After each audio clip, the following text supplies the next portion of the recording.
বিপদে পড়ি তখন কাকে ডাকি? আল্লাহকে ডাকি।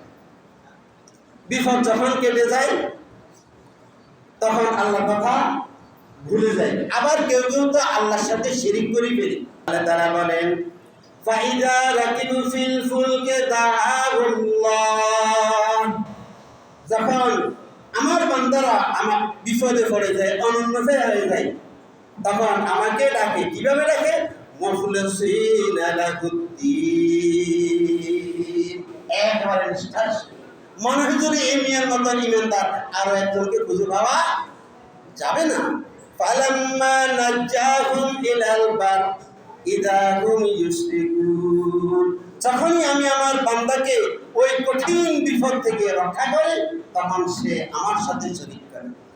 আপনি দেখবেন যখন নদীর মধ্যে আপনি একটা নৌকার মধ্যে বা জাহাজের মধ্যে আছেন, ফাহাদ সময় ঢেউয়ের মধ্যে যখন আপনি চলেন, মনে হচ্ছে এই মুহূর্তে আপনি ডুবে যাচ্ছেন, তখন দেখবেন যে সবাই লা ইলাহা ইল্লাল্লাহ।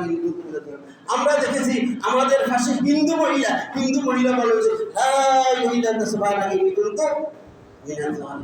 কিন্তু যখনই ফালাম্মা নাজ্জাহুম ইলাল বার ইযা হুম ইউশরিকুন, যখন আল্লাহ তাআলা তীরে বিড়িয়ে দেন, যখন নদীর পানিকে আল্লাহ তাআলা শান্ত করে দেন, তখন বলে মাঝিটা দক্ষ আছে, মাঝিটা অভিজ্ঞ ছিল, মাঝি সুবহান আছে, না হয় কিন্তু আজকে আমরা কেউ বাঁচতাম না। তো তাহলে আগে মাঝিটা দেখলেন না।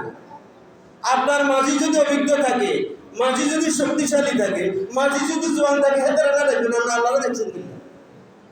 ফালাম্মা নাজ্জাহুম ইলাল বার ইযা হুম ইউশরিকুন, আল্লাহ বলেন যখন আমি তাদেরকে রক্ষা করলাম, আমার নদীর পানিকে আমি শান্ত করে দিলাম, তাদেরকে তীরে ভিড়িয়ে দিলাম, উপরে ওঠার সুযোগ করে দিলাম, প্রাণে রক্ষা করলাম, এবার বলে যে মাঝি শক্তিশালী, মাঝি অভিজ্ঞ, মাঝি জোয়ান, আমার কথা বলে গিয়েছে, আমার জায়গাটাতে মাঝিরে নিয়ে বসাই দিয়েছে, আমার আসনে মাঝিকে সমাসীন করেছে।